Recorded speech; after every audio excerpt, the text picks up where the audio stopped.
मैं प्रकाश आपका स्वागत करते हैं दोस्तों आपके अपने करंट हेवन के यूट्यूब चैनल पर।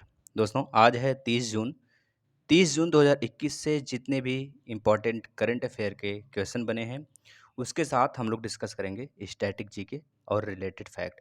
दोस्तों यह सेशन सारे एग्जाम्स के लिए महत्वपूर्ण रहता है, चाहे आप जिस भी एग्जाम्स की प्रिपरेशन करते हो, चाहे आने वाले UP triple S C P T यानी लेखपाल की जो एक एग्ज़ाम है, यानी कि यूपी ट्रिपल एस सी के अंदर जितने भी एग्ज़ाम होते हैं वह UP TET, C TET, super TET, MP TET जितने भी शिक्षा से रिलेटेड हैं, है ना? वह सारे एसएससी, रेलवे, बैंक हर एक एग्ज़ाम्स के लिए आप यह सेशन देख सकते हैं दोस्तों। यह सेशन डेली 6 बजे आता है, तो आप डेली फॉलो करिए। मात्र 10 से 15 मिनट का सेशन होता है, आप बहुत कुछ सीखेंगे। चलिए लास्ट तक बने रहिए। अगर अगर अगर आपको सेशन अच्छा लगता है, तब आप शेयर करिए अपने मित्रों को और उनको भी बताइए। आज का पहला क्वेश्चन है दोस्तों, हाल ही में विश्व विटिलिगो दिवस कब मनाया गया? देखिए जून महीने में जितने भी दिवस मनाए गए हैं इसका एक हम सेपरेट वीडियो बनाएंगे। इसके पहले वाले मंथ का भी एक सेपरेट वीडियो बनाया है, प्लेलिस्ट में आप जाकर देखेंगे तो आपको मिल जाएगा। सेम ऐसे ही हम हर मंथ का बनाएंगे डे वाला, और मंथली करंट अफेयर भी आता है, तो आप सब कुछ फॉलो करें। हाल ही में विश्व विटिलिगो दिवस कब मनाया गया है दोस्तों? विटिलिगो दिवस क्या होता है, मतलब विटिलिगो क्या होता है ये भी बताएंगे। पहले ये बता दें विटिलिगो दिवस कब मनाया गया, तो बता देंगे 25 जून यानी कि 25 जून को विटिलिगो दिवस मनाया जाता है दोस्तों। विटिलिगो के बारे में वैश्विक जागरूकता पैदा करने के लिए 25 जून को विश्व विटिलिगो दिवस यानी कि वर्ल्ड विटिलिगो डे मनाया जाता है। विटिलिगो एक त्वचा विकार है दोस्तों, जैसे कि हमको पता है कि मेलेनिन मेलेनिन दोस्तों एक वर्णक होता है। मेलेनिन मेलेनिन एक वर्णक होता है जो कि हमारे त्वचा को रंग प्रदान करता है। जो जितना सांवला होता है, जो जिसका रंग जो होता है त्वचा का जितना गाढ़ापन होता है, उसमें मेलेनिन की मात्रा बहुत ज़्यादा होती है। और जो जितना गोरा होता है, नहीं जितना साफ होता है, उसपे उसके स्किन में मेलेनिन की मात्रा उतनी ही कम होती है। ये बात आप याद रखेंगे, एक वर्णक है। जैसे कि हम लोग पढ़ते हैं ना प्लांट में, ग्रीन वर्णक होते हैं जो हरे रंग प्रदान करते हैं। इसी तरह बहुत सारे माइक्रोप्लाज्म, बहुत सारी चीज़ें होती हैं प्लांट में, तो प्लांट सिस्टम अलग हो जाते हैं। यहाँ पे आपको याद रखना है, इसी प्रकार से एक विटिलिगो है जो कि एक त्वचा विकार है दोस्तों। त्वचा में रंग की कमी हो जाती है, जो आपकी मेलेनिन है ना, इसकी कमी कर देता है। अनेक प्रकार के डिजीजेस होने लगते हैं।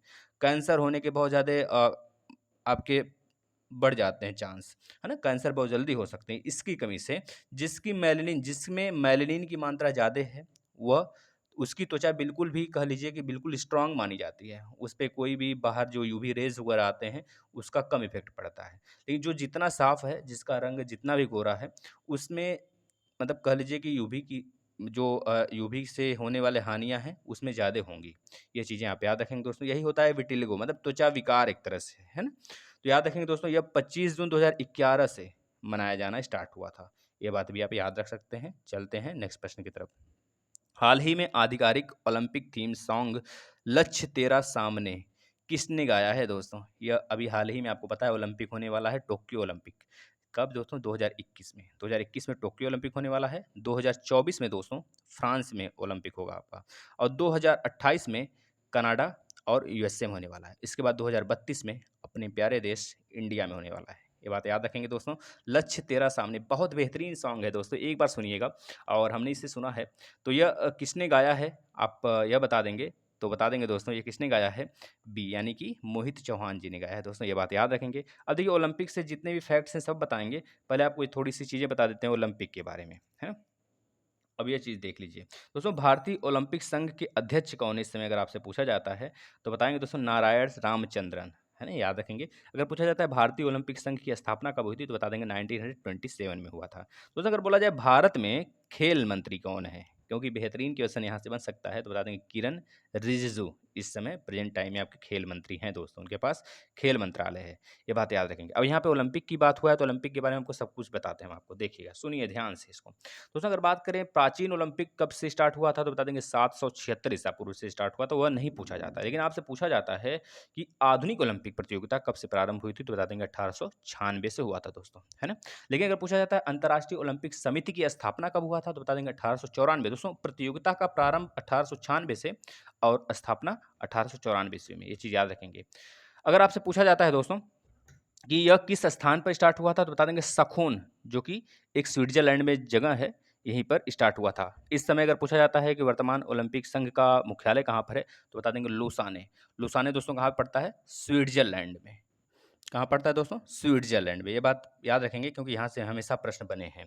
अगर हम बात करें दोस्तों आपका जो ओलंपिक के आदर्श वाक्य हैं, वह क्या हैं? तो बताइए ओलंपिक के आदर्श वाक्य क्या हैं? तो हमेशा आप याद रखेंगे दोस्तों सृजन मतलब एक तरह से कह लीजिए जो ओलंपिक का उद्देश्य है, यही इसका आदर्श जैसे तेज, ऊँचा और बलवान, ये बात याद रखेंगे। इसी को हम लोग दूसरे लैंग्वेज में यानी कि एक और लैंग्वेज है, उस लैंग्वेज में इसको क्या कहते हैं?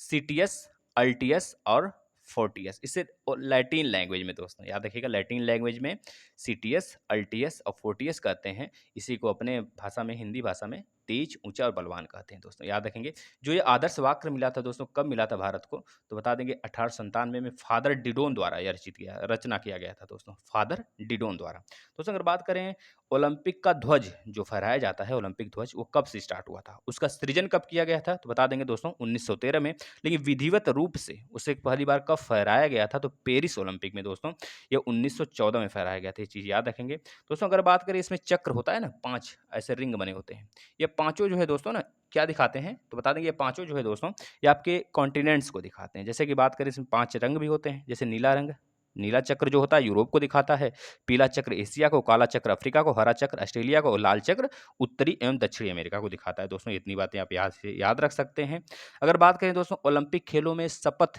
ग्रहण करने की परंपरा कब से स्टार्ट हुआ था तो बता देंगे 1920 से स्टार्ट हुआ था दोस्तों यहाँ से प्रश्न बने हैं अगर बात करें ओलंपिक में एथलेटिक्स स्पर्धा के फाइनल में पहुंचने वाले प्रथम भारतीय कौन है दोस्तों तो मिल्खा सिंह याद रखेंगे दोस्तों 4th नंबर इनका आया था लेकिन कह लीजिए कि ओलंपिक के फाइनल में तो पहुंचे थे और अपना कह लीजिए कि इनका जो हम लोग को अवार्ड मिलता है उससे चूक गए थे और 400 मीटर का रेस हुआ था 1960 में रोम ओलंपिक में दोस्तों ये बात याद रखेंगे अगर बात करें दोस्तों महिलाओं में ओलंपिक खेलों में भागीदारी 1900 ईस्वी में द्वितीय ओलंपिक खेलों में हुआ था होना स्टार्ट हो गया था महिलाओं का 1900 ईस्वी से स्टार्ट हो गया द्वितीय ओलंपिक खेलों से दोस्तों याद रखेंगे अगर बात करें भारतीय महिला कौन है दोस्तों पहली जो कि ओलंपिक खेलों में भाग ली थी तो लीला मैरी सॉरी मैरी लीला राव दोस्तों लीला मैरी नहीं मैरी लीला राव दोस्तों बहुत सारी घटनाएं हैं इतनी बातें आप यहाँ से याद रखेंगे और बाकी हम आपको इसी तरह इन्फॉर्मेशन देते रहेंगे बल्कि डेली आप क्लास रेगुलर बस बनाए रखिए नेक्स्ट प्रश्न हाल ही में किस बैंक ने पे योर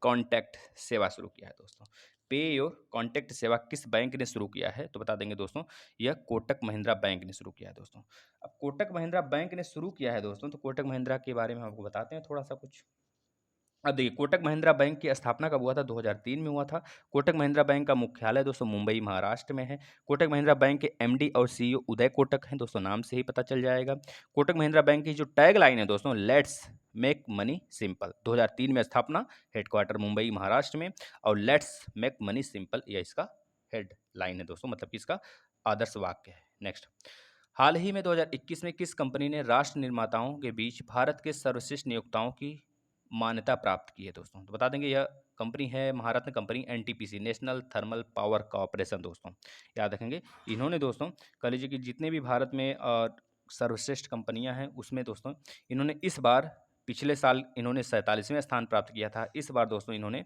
38वां स्थान प्राप्त किया दोस्तों ये बात याद रखेंगे दोस्तों 15वें वर्ष ग्रेट प्लेस 2 के रूप में मान्यता दिया गया इनको ये बात याद रखेंगे दोस्तों यह नेशनल थर्मल पावर कॉरपोरेशन है यानी कि भारत का महारत्न कंपनी है दोस्तों यह 38वां स्थान पाया है किसमें राष्ट्र निर्माताओं कंपनी में दोस्तों सर्वश्रेष्ठ याद रखेंगे पिछले साल 47 ये भी पूछा जा सकता है आपसे चलते हैं नेक्स्ट प्रश्न की तरफ जितने पब्लिक सेक्टर होते हैं दोस्तों उनकी बात हो रहा है ना हाल ही में किस केंद्रीय मंत्री ने my joys and sorrows as a mother of a special child पुस्तक का विमोचन किया है दोस्तों आपको यह बताना है किसने किया है यह बता देंगे दोस्तों किसने किया है हर्षवर्धन अब हर्षवर्धन कौन है दोस्तों आपको पता है चिकित्सक हमारे चिकित्सा मंत्रालय के मंत्री हैं दोस्तों हर्षवर्धन ने दोस्तों अभी हाल ही में my joys and sorrows as a mother of a special child पुस्तक का विमोचन किया है दोस्तों यह बात याद रखेंगे इसमें बहुत सारी चीज़ें हैं जैसे मातृत्व से संबंधित सर्वोत्तम उनको बताया गया है माँ की बहादुरी और सहन शक्ति का प्रतीक इसमें है ना बहुत सारे सुंदर सुंदर तस्वीरें इसमें हैं जिसमें कुछ ब्लैक एंड वाइट तस्वीरें भी शामिल हैं जिनका ऐतिहासिक महत्व रखता है दोस्तों कुछ न कुछ न केवल इसलिए कि उनमें से कुछ में सार्वजनिक व्यक्तित्व है बल्कि इसलिए भी यह समय के घरेलू और साथ ही पेशेवर संदर्भ का वर्णन भी करता है दोस्तों ये बुक याद रखेंगे चलते हैं नेक्स्ट प्रश्न की तरफ हाल ही में आर्मेनिया के प्रधानमंत्री कौन बने हैं दोस्तों आर्मेनिया के प्रधानमंत्री हाल ही में किसे बनाया गया है यह बता देंगे दोस्तों निकोला पासिन्यान निकोला पासिन्यान दोस्तों। दोस्तों इनके जो विपक्षी पार्टी थी, विपक्षी जो नेता थे, उनका नाम याद रखेंगे रॉबर्ट कोचर्यन ये विपक्षी थे, लेकिन हाल ही में निकोल पासिन्यान दोस्तों आर्मेनिया के प्रधानमंत्री बने। अब आर्मेनिया की बात हुई है दोस्तों, तो आर्मेनिया का राजधानी बता देंगे एरेवन। क्या दोस्तों? एरेवन। याद रखेंगे आर्मेनिया की मुद्रा आर्मेनियाई दरम होता है दोस्तों, याद रखेंगे। चलते हैं अगले प्रश्न की तरफ दोस्तों। हाल ही में किस राज्य के सलाहकार पैनल में रघुराम राजन, जो आपके पूर्व आरबीआई के गवर्नर रह चुके हैं, उनको शामिल किया गया है? तो बता देंगे दोस्तों, ये किस राज्य के सलाहकार यानी कि वित्तीय सलाहकार कह लीजिए दोस्तों, वित्तीय सलाहकार पैनल में शामिल हुए हैं? तो बता देंगे दोस्तों, तमिलनाडु के वित्तीय सलाहकार पैनल में दोस्तों इनको शामिल किया गया है। और इनके साथ 4 लोग और हैं, उनका नाम याद रखेंगे दोस्तों। नोबेल पुरस्कार विजेता एस्थर डुफ्लो, याद रखेंगे। और भारतीय रिजर्व बैंक के पूर्व गवर्नर रघुराम राजन को राज्य के लिए 5 सदस्यीय आर्थिक सलाहकार परिषद के हिस्से के रूप में नामित किया गया है।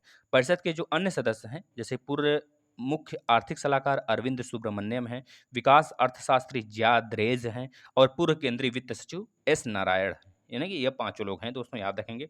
यहाँ पे तमिलनाडु के राज्यपाल के बारे में बात करें तो बता देंगे बनवारी लाल पुरोहित, और तमिलनाडु के मुख्यमंत्री एम के स्टालिन, जो अभी हाल ही में चुने गए हैं दोस्तों, है ना, बनाए गए हैं। अगर बात करें दोस्तों तमिलनाडु के कुछ फैक्ट के बारे में, तो याद रखिएगा तमिलनाडु के फैक्ट के बारे में बात करें, यहाँ पल्लवों का शासन था, बहुत पुराना यहाँ पे पल्लवों का शासन था। और यहाँ द्रविड़ शैली की मंदिरें वर्चस्व पे रहती हैं, जैसे द्रविड़ शैली, नागर शैली, ये सब होता है ना। तो द्रविड़ शैली जो हमारा है दोस्तों मंदिर है, यह हमेशा हमको दक्षिण भारत में ही देखने को मिल जाता है। ईस्ट इंडिया कंपनी 1639 में चेन्नई में आगमन हुआ था दोस्तों इसका। 1901 में मद्रास प्रेसिडेंसी की स्थापना हुई थी, यहीं पर है दोस्तों, याद रखेंगे। बाद में पुनर्गठन के बाद 14 जनवरी 1969 ईस्वी को इस राज्य का नामकरण हुआ और तमिलनाडु रख दिया गया। और 1969 में ही राज्य का कैपिटल मद्रास से बदलकर चेन्नई कर दिया गया दोस्तों, जो कि नाम दोनों सेम ही है, ये बात याद रखेंगे। यहाँ पे कुल जिले 32 हैं, याद रखेंगे। लोकसभा सीट 39 है, राज्यसभा सीट 18 है, और विधानसभा सीट 235, यानी 39, 18 और 235, याद रखेंगे। यहाँ पे दोस्तों पोंगल पर्व मनाया जाता है, याद रखेंगे, तमिलनाडु में बिल्कुल महत्वपूर्ण है। यहाँ पर दोस्तों महेंद्रगिरी चोटी स्थित है, यहीं पर, याद रखेंगे दोस्तों। यहीं की अगर बात किया जाए तो तमिलनाडु,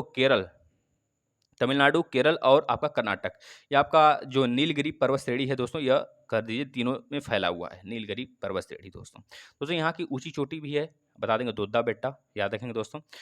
मेटूर बांध सलेम जिले में के कावेरी नदी पर स्थित है, यहीं पर दोस्तों, याद रखेंगे दोस्तों। स्टैनली बांध भी है, यहीं पर स्टैनली बांध भी स्थित है आपके तमिलनाडु में दोस्तों। कावेरी नदी पर धर्मपुरी जिले में होगे निकल प्रपात स्थित है दोस्तों, होगे निकल जलप्रपात स्थित है। सेवाराम की पहाड़ियां यहीं पर स्थित हैं। मन्नार की खाड़ी, पाक स्टेट, राम सेतु, पंबन द्वीप, धनुषकोडी यहीं पर स्थित है। तुतिकोरिन बंदरगाह, चेन्नई बंदरगाह दोस्तों यहीं पर स्थित है। तंजौर जिले की तंजौर जिले को तमिलनाडु का धान का कटोरा कहते हैं दोस्तों, याद रखेंगे। दोद्दा बेट्टा नीलगिरी जिले की सबसे ऊंची चोटी है दोस्तों, यहीं पर स्थित है। यहीं दोस्तों यहीं ऊटी एक प्रसिद्ध पर्वतीय पर्यटक स्थल है, जो कि यहाँ पे दूर के लोग आते हैं घूमने वगैरह। आदमपुल भी यहीं पे स्थित है दोस्तों, ये इतनी बातें आप यहाँ से याद रख सकते हैं।